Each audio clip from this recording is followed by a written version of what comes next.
S'informer, c'est bien, mais informer, c'est encore mieux. Et c'est ce que nous faisons tout le temps. Amis chers téléspectateurs de la Pink TV, on calminama, on juurama, on beltanama no hantini ko dañi tigi weltare huccidde moon newin ngoy waɗi ɗum e kala saaha ɗum ɗon émission men mine moon arti e badde no wowi waɗirde kala saaha hannde noon mi dañi invité mo ngannduɗa on paƴinamo ɗo no feewi même les commentaires no mbiyatno oto waaji o woni ɓiɗo mo Mauritanie kono omon ɗo hannde e lamorgol leydi Sénégal gawo a salminama. A salmitam a weltanama machallah min calmini leñol ngol fof caggal yettude Allah e julde nelaɗo sallallahu alayhi wa sallam ko welta tan tawe ɗo e hannde Pindi TV ko Gawouba votre artiste rappeur tigi Gawouba hannde no waɗi no wonde o mo ganduɗa woni manager makko hono Al Badra konko wonno ko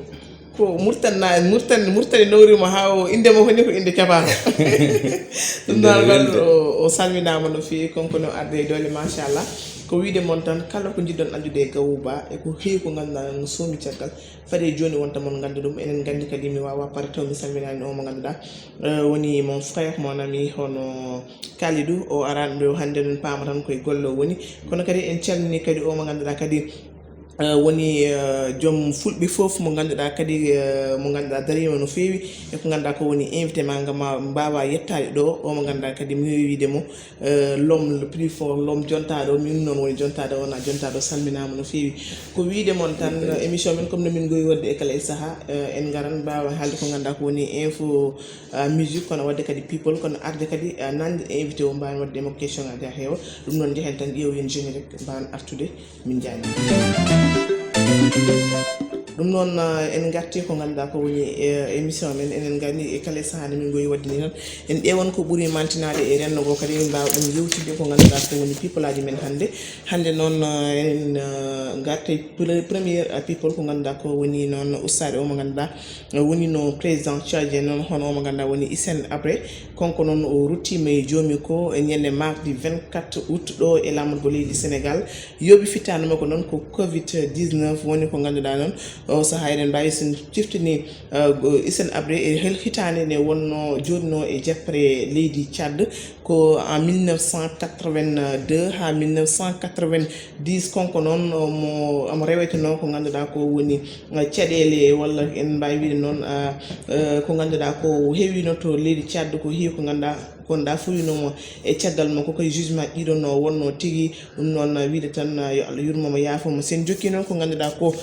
woni people aji men siftinde kadi ko ɗo tigui o wirna saabu noon ɓiɓe Tchadnaɓe mbino ko tigui o so hayso ari toon omo wawi wirde toon kono waɗantaki hay goto hommage on sanga tigui noon saabi noon famille makko walla debbo makko waɗi décidé yo wirne ɗo e lamorgo leydi Sénégal levée du corps o kadi waɗama hanki ñande jeudi ɗo e lamorgo leydi Sénégal sen jokki ko ganduɗa ko woni people aji men jahen o mo ganduɗa woni Amina Sow noon ko goto e liggotonoɓe to ganduɗa to woni to leeral point net enen ciftini noon leeral point net noon joguinomo ɗo accident musse e sanga tournée économique mo mawɗo leydi ni son excellence Macky Sall mo ganduɗa noon yooɓino fittandu yimɓe tato liggotonoɓe toon hono o mo ganduɗa woni Ousmane Yaro e o mo ganduɗa woni Abou Mamadou Sy mo ganduɗa ko collègue wonno ko sehil fof enen duwonoɓe Allah yurmoɓe yaafoɓe o mo ganduɗa noon woni Amina Sow heddinomo e on accident taw noon machallah Allah waɗinomo sauvé konko noon ɗe balɗe fof wonno ko hôpital ha no yaltinde noon o holliti tigui noon caɗele makko ɗo wurto o saaha pour o wawa noon safrade wonantemo caɗele no fewi pris en charge mo mawɗo leydi wino ko verbal tan kono waɗaka no wonɗa ko woni sifande walla noon windande ha so yeehi principal o safro ha no hantini on saaha kadi o haali noon caɗele makko konko e PDG makko hono Dame Dieng ɗum noon son jiiɗi andude siwde walla mbawi yaade yeeɓoyde ɗum sen jokki ko ganduɗa ko woni people aji men gartirten ɗum ko waɗi buzz actuellement e net o kala o mo ganduɗa woni Dieynaba Baldé mo ganduɗa ko jimowo Dieynaba Baldé gandenoto sen petit galle kono Dieynaba Baldé mo ganduɗa kadi dañiɗo probléme e Job Isaac woni ɓiɗo dañnowo bon konko Dieynaba Baldé actuellement noon ko probléme mo ganduɗa konko e ɓille mo ganduɗa ko rappeur jimowo ɓe dañdi actuellement konko noon o rewite ko ganduɗa ko woni sattude wala yettude ko ganduɗa ko woni alhaali bril no waɗama hen chantage e ɗiɗon ɗum sen so ƴeewama no waɗano entendre konko Jeeyna Baldé hollitama tigui noon omo yaltino e mo ganduɗa woni bril ko ganduɗa ko woni kiram nawimo hawo ƴetti téléphone uji bril omo waɗa hen chantage konko mowni ko oɗon mo ganduɗa wiyete ko Ali Baldé pour noon siftinde mon o saaha konko Jeeyna Baldé omone garde à vue to ganduɗa to woni to brigade mo ganduɗa haɓinto kala ko ganduɗa woni cybercriminalité ɗum wonno hannde kami gaddanoma ni people mon joni mbawmi yaade ƴeewen jinguel men garten jaañen min mbawa kadi bisnade invité men mbawmi wadde question ngaji fewde e makko ɗum noon bandiraɓe émission men minemon ha joni amin hen somin mbaɗi ko ganduɗa ko woni people aji men ko ɗen ko heccidde omo ganduɗa woni invité o hande so tawi mala haala hol mbaɗami invité de son vrai nom wiyete ko Gawba en mbawi wiide ko ɗum tigui woni inde makko waccode kono inde makko tigui rigui ko Amadou Ba noon hande bisma ɗo émission men minemon Amadou Ba fuɗɗi nalankagal koye hitande 2011 konko noon Gawba omo ɓurno andirede gonɗa ko woni groupe roniɓe aadi omo ganduɗa woni Las Vegas omo ganduɗa woni Sam konko noon Gawba ene jeeya ko ganduɗa ko woni single aji walla mi mbiya titre aji o waɗi kewɗi ɗi ganduɗa ene tawe hen Fouta aduna ene tawe hen kalis ene tawe hen rim va mal ene tawe hen debbo ene tawe hen a jolni ɗum noon ko on woni hande invité men Gawba a salmitama gongol ko weltare tan ha joni ko weltare vraiment horammi ɓooyi yebde Pinde TV kadi no wonno vraiment fandaram e jooɗa ɗo kadi yewtidde e moɗon comme ça leñol ngol wawa heɗade wawa famden kadi ko yeewi ɗum tagui no mbiɗani ko noon quoi ka bittude tan mataw guila no arani donc machallah han kadi hay somi haalan kamɓe paami Gawba déjà mais ganduɗo Gawba foof toujours min gewno yiide Gawba e Las Vegas pourquoi hande garɗa an tan non Gawba e Las Vegas natti ko ɓoy wona handiran ɓe mi yaade goto quoi en fait si min gondino min mbaɗinino kuroronde ɓe aadi min mbaddi 5 ans après Allah gayni guilden ko carriére solo mbaɗanmi quoi mette hande wonanta ceɗele Gawba mo ganduɗa ko Las Vegas andirtino oɗon jimda son uji kewɗi hande séparation waɗa holko addi ɗum bon yimɓe kam so gondi tan mbaddat dugdat gondi ko way noon quoi walla ceeral ewa par ce que ceeral amen wona duko wona haare peut être o yiiɗi yaade wadde carriére makko solo déjà konko tan nawi hoore makko o yiiɗi yaade o yihi après min affaire o yodirani no yaari ni mais kam ko noon wayi quoi toute façon wona haare wona haydara no wawi taw konko jiɗɗo wadde carriére makko rek ɓeɗe séparation ala ko bonni seeɗa e ko ganduɗa ko woni goto e mon foof liggey mum non min mi anda liggey makko mais liggeyam kam alhamdulillah heddi noon ceeral kam welani quoi ɓeydara ewa mais l' essentiel aduna kadi ko gongol neɗɗo mbatta hoolare tan ko Allah e mbawka ma kañum c'est ça quoi taw janggo hayso jomum ala ɗon ittata ma won ano ma liggo tu vois ma yaaru yesso quoi par ce que tagi kam wiide noon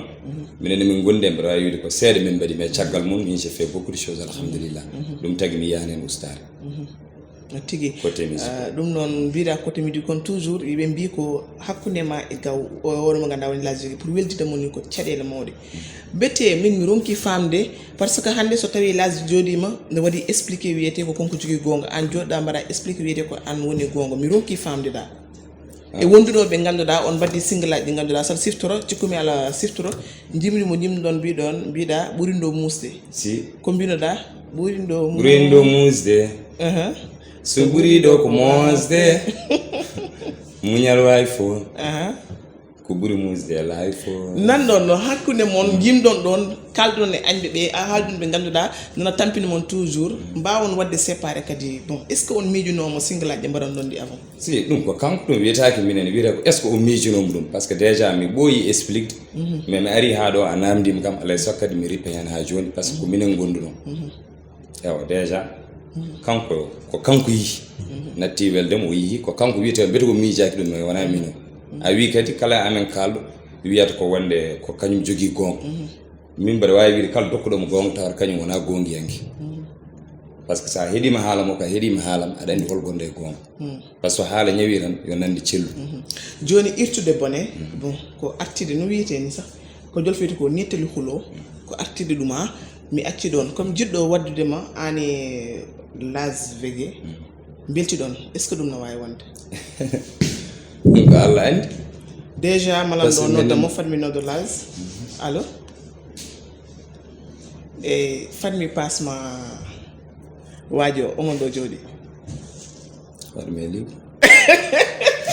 bon ça en tout cas a waɗani prêt pour weldidemo quoi mbiɗi a waɗi mail libre yimɓe keɗo ɗum wala problème ɗum noon est ce que après séparation onon kalde téléphone non min meeɗa haaldude téléphone caggal ko min certi gotel min meeɗi yindirde hay ɗum min pottu inchallah après fanndiyama wat fof pour wawde weldide ɓeyde ɗo ha mbawa waddide yo ko wona ɗum question om goɗɗo hannde ɓurnoɗo andede omo ganduɗa woni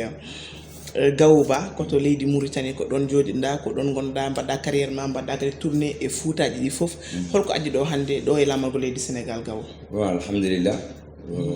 addi en ɗo tan ko projet album par ce que kene arɓe liggade album ko Mauritanie ni fuɗɗa mais ko ɗo yimɓe jokkita ɗum inchallah par ce que ingénieur o saaha ko ɗo heedi alay saago mi ara ɗo pour mi wawa jokkidde projet o ɗum ɓeydi addimi ɗo alhamdulillah projet album tan addi kam ɗum ok o woni premier album ma walla o woni premier album mo jimmi wadde inchallah no foti titre fo wari a hen faɗede bon album o ne waɗi adde 14 titres 14 titres oh album 14 titres aɗa paari de bon hol gonɗo caggal Gawu par ce que hannde o jaltinde album weeɓani bon wadde arrangement uji ɗi fof production et tout bon hol gonɗo caggal Gawu ha wawma wallude ɗum alhamdulillah caggal Allah e nelaɗo muɗum e duwaw jinnaɓe fof min liggodirami koye staff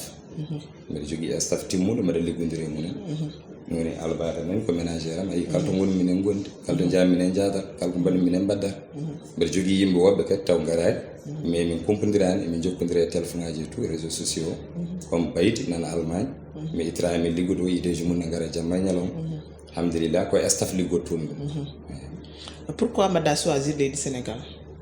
choisir du genre arde ɗo mbaɗa préparé jaltina album mum et tout eyyi mi haali ɗum mbimi album ko Mauritanie fuɗɗa mais ingénieur o saaha gawo heedi ɓaade ko liggeyam si obligé mi ara mais mi continue liggeyam ok ça paari a ruttoto walla mais déjà album o joguiɗo ɗum o ko Mauritanajo ene wiye basique wawa tottode min titre album o bon mbaɗa wawi album min meeɗa haalde titre o mais hannde comme emin ɗo henne kadi vraiment liggi o fuɗɗima woɗɗoyde alhamdulillah emin mbawi haalde album wiyete ko responsable ɗum noon ka responsable alhamdulillah onon wonɓe ɗo ko responsable ji ɗum noon so tawi album o yaltimin jomum wona pour wona responsable c'est pour cela responsable ɗum noon c'est très important ko wiide tan machallah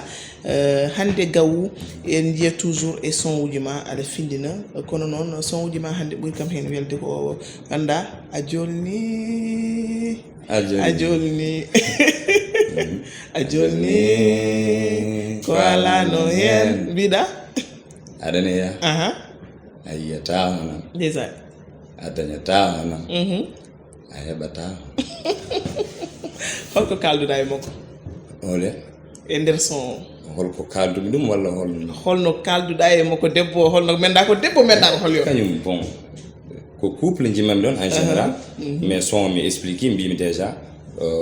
ko kalto yidde wonno tan ko ɗon son haalata par ce que seylagal yidde ne wona hakkude gorko e gorko ne wona hakkude debbo e debbo ne wona hakkude gorko e debbo en fait donc kalto gonga wonno jam fo joli hen ko thème improvisé tan sa faami andude ɗum ɗon ene wuura hande société o yimɓe ne wuuri ɗum jam foddi ne keewi a wayra sehlaɗo ha ceerta a wayra couple ha bona ko hen inspirime temo après min jimi ɗum est ce que wona ko cirtuɗa e Laz o tan no ndewnuɗa ɗum ɗo noon non franchement parler de jimami temo nde woni mi miijahimo hen ga no mbirumami ni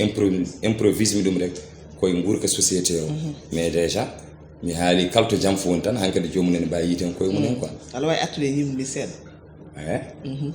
gille rendini en gon kono ko jam fo serde wonko wuureno hen kala ko fewno firti o wino mino fo firti joni nani fo firti jikku bonɗo irti suurino fo suurti sikkatama aɗa miijo aɗa waɗa ko wayni gilli men ko gonga wonno joni nani a bonni a waɗi dani so yimɓe namdi ko mbiyatmi kala ko wawi jolde hen andu ko han jolni est ce que wona Laz parce que déjà ma namdo ma mbiɗa a anda firti ko konko mbiyata hayso yimɓe namdima anda holko serdimon walla ko anda ko improvisé rek kanko de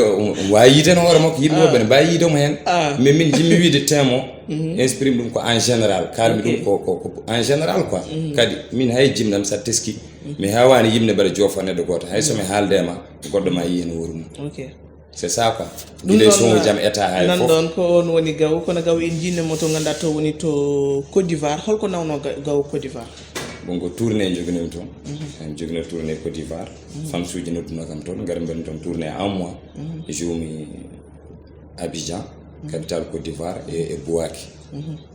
donc 3 concerts de Côte d'Ivoire tourner non kam ton ok holko wawi fadede après album bon après album inchallah yo yimbe pat ko weli kona ay tagal album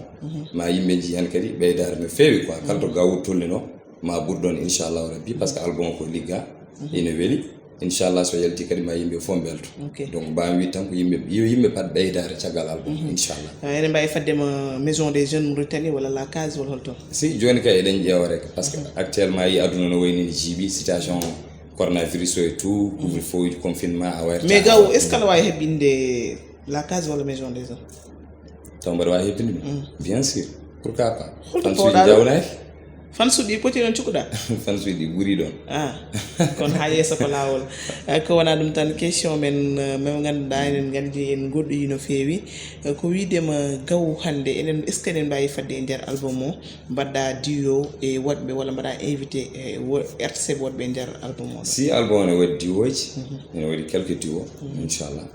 déjà won hen ga puddima nanude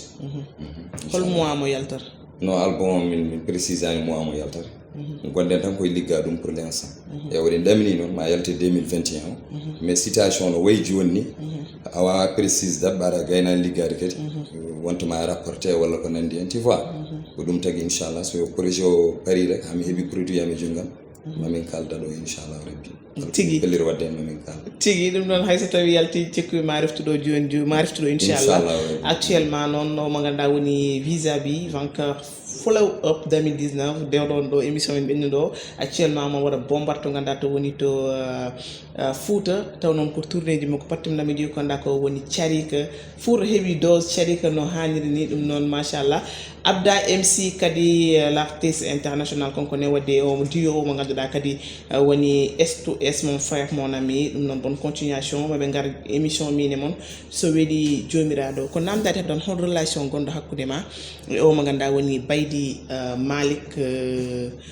Baydi Malik mo ganduda min mi ronki famde ay mo ganda ala yettore kono ko jontade seton Baydi Malik Diop o wadi insister pour que ya waw arde ko ganda ko woni émission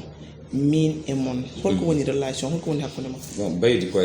grand frère kadi en même temps ko staff o je min ligotto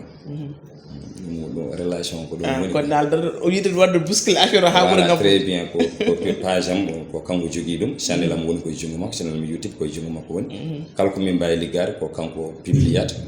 fof ko jungo makko arat ko min haydara mi publita kalko mbam wadde so concert so photo wala ko dum min dam kanko wadde mi page ko kanko jogi dum don voilà dum non Baydi Malik jom fulbe fof dum non konko no wada golle payinde machallah e Facebook woni tawno kala ko wada mo heewi nan dum to no vraiment merci machallah en jatale den jatam parce que kanko mo liggono leñol gol fof no feewi ala mo acci ta kede mudum mais min ko minen liggoto min artiste mo ke tout mais déjà ko na dari mais hande sami doyne sami nyaagino ma hunde min fanjay e yidde les jeunes talents no wayte bamtade ummade be gande be bon vraiment heb mbadi dum reconnaître wona ni min foti dum halde sami doni sami nyaagino ma hande ya weldit e las est ce que ma wadu en question a répété plusieurs fois parce que mi yiddum donc mi vondi penal hayso tawi ni on bawa wontude liggordon mais bawon haldu téléphone jokkinol pourquoi pas madame invité ni album mo bawon wadde son non bar way wazi invité mo album mi invité mo album gol wala ko nande c'est pas obligé pour un album am tam mi invité mais sen nyaagi ma wadanta hamdum o album non pour beldi so on dido heso mbatto min kabay min ko musique o habi min mo kay dar min kabay min galda problème ko min jul min dibbe fof ina mal mo min ni khotun ko min koreji manda sa fami kadi ina welno déjà min mo ko ala problème wona ha parce que rendi nomi ko musique so musique on natti wonde il faut distance wona ko name mais so mi poti mi calmodirat so jogi am haaju il faut qu'on nodde mo nodda kam min aussi so jogi makko haaju il faut ko mi nodda mi noddam mais ba déjà haydara la do musique wonno musique yi donc so min poti mi calmodirat so mi foti arde makko mi cikkumi ala tigi dernier question men émission men gassi ben gandi hande rip hande no jogi problème no fewi hip hop rip ne jogi problème rip rim du moins je m'excuse randi mo farani jide leydem ni ko non tan c'est ça ko nan don no jogi ton problème no feewi gilay téléji e radioji pour ba gedde na rewoton no feewi hol problème di no bura beedade ha joni wol ustima seeda genre bon no musique o foti ɓamtare toon so eɗen gandi wiyete ko pays musulman voilà caɗele ha joni ɓeydi caɗele ha joni no wanoni presque ko noon tan wayi artiste uji machallah liggone mbaɗa ñeefa ha joni pour temps sortir mais état o wallani ko jaggani hen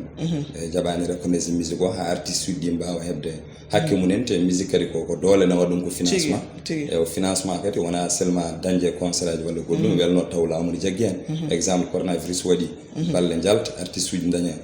ko joɓori ɓaɗa jahani tourné jahani banggueji goɗɗi ɗum ɗon fof ala média wona manki haydara wodani donc c'est trop difficile est ce que gueɗɗata artiste ɓe garton ɗum gartol tan min geggi mane fewata il faut que min daro ɗo min kaɓe après ari o ɗum noon on appel mo mbatta to Mauritanie donc état o kamɓe fof ko wi état o kam vraiment ɓe liggaki e poti wattude hakkille e hip hop o ɓe ganda koye culture men jeeya musique gonɗo Mauritanie wona yala tan rap nan ɗon danse nan ɗon goɗɗum e goɗɗum nan ɗon kadi ko hande koye culture men jeeya rap no football jeyra e culture men ni ko noon musique o jeyra hen ɓe mbatta hen hakkille ɓe jagga ɗum ɓe ganda kadi won wuurɓe hen kadi musique o wonko nafata par ce que hay mbaɗa vidéo e leydi tan waɗe YouTube leydi ma yiya ɗum ɗon ko ballal artiste nder leydi ndi yaw ko haalte ko kadi wona bonnedagal wona haydara ko findinde tan e tintinde e salade won gueɗe manda sa faami yaw ko wona ɗum ko artiste uɗi yo ɓeydi muñde tan ɓeydo tinnade seul le travail paye so tawi aɗa liggo ko musique o foof inchallah hayso laamu ngu change an ɗum minen somin denti min jiɗodiri min ballodiri wasa minen min mbaɗa changement o par ce que ɓuuri kewɗe hannde dañi courant taw wona laamu waɗan ɗumen courant tigi ko ɗanni hen ko janngude ɓurana wadde rap mbete ɗum wonano ko Moussa ma est ce que parent ji jaɓino ɗum bon non mi bam franchement au début o yiɗano mi waɗa musique ko ɓurno yidde komi jangga min ko école ɓuuri mi janngude mi janggi Oran mais ko école ɓuuri mi janngude ewa déjà kanko yinno komi continue jangde malheureusement min ko hankadi ko musique o naata en ha no feewi mais nde mbaɗmi ɗum de won noon machallah mi yaawi andede hen e yiɗede hen e faggade hen hunde seeɗa raison pour laquelle ɓe gandi kadi wona fijirde ko liggey par ce que kanko cikkanno aɗa andi musique no wayi hande saɗa jiya rappeur taw ne yalti hen walla wonko jogui ɗum tagi sa wi aɗa waɗa jinnaɗo ma hulanta añata haadema bonnude a fenirma mais so yi ha yi koye lawol moƴƴol gonda koye bonne voie wa tan ko encouragé tigi joɗima duwnima kam hen ala probléme inchallah ɗum tagi mais ala kulol quoi kadi mi ala ɗum tahi ndeyaɗa photo mbaɗɗa clip patam lamide fouta inchallah ko ɓuuri ɗum nana ɗum noon paɗen ko ɓuuri ɗum mar so weeli jomiraɗo avec omo ganduɗa woni Gawouba machallah ɗum noon Gawouba wayno bandiraɓe émission men gasi ha laaɓe ok donc mi salmini leñol ngol foof kala ko haala hen ko feewi ummi koto Allah kala kadi ko tata hen wona ɗum wonno fandare nde quoi donc ko welta tan wiide kadi yo Allah faabo surtout situation gonɗa ɗo e ñaw coronavirus ñawowo e bonde e tardemaji baddi hen ndi e caɗele foof yo Allah duccan men worata lomtinan men jaam Allah ne wawi ko ɓuri ɗum yo waɗan men woni foof o rokka ɗum sago mum ti wa ko ɗum ɗon tan hande joguimi ko mbawmi haalde e merci Gawouba vraiment min beltima no feewi hande waddimo recevoir émission ne tawno machallah hewɓe ne jiɗɗo ɗum hay commentaire uji ɗi waɗi fansuji ma waɗannoɓe demande pour ya wawa arde kono mi yetti Aliou Kanté no feewi mon frère mo ganduɗa min e makko min gondata min ceetata Aliou a salminama no feewi kono noon yettude kadi muttanna mi wawaɗo joɗa taw mine salmina nenna mon ami sehilam yummum tokaram ɗum noon salminama no feewi Aboubadil kadi ko pare en calmini kadi nenam Batuli en calmini kadi omo ganduɗa woni ami walla mi wiyamo kadi ami Diallo on ko yummum Zeyna ɗum noon wiide bandiraɓe ko ɗum wonno émission men hannde min e moon ha saaha goɗɗo so weeli jomiraɗo mi aran jottoɗo kadi e émission invité goɗɗo so weeli jomiraɗo to équipe technique o foof on jarnama Gawou merci wondude e ménageur ma e dendagal jaggunoɓe hen mbawi wadde émission on jarama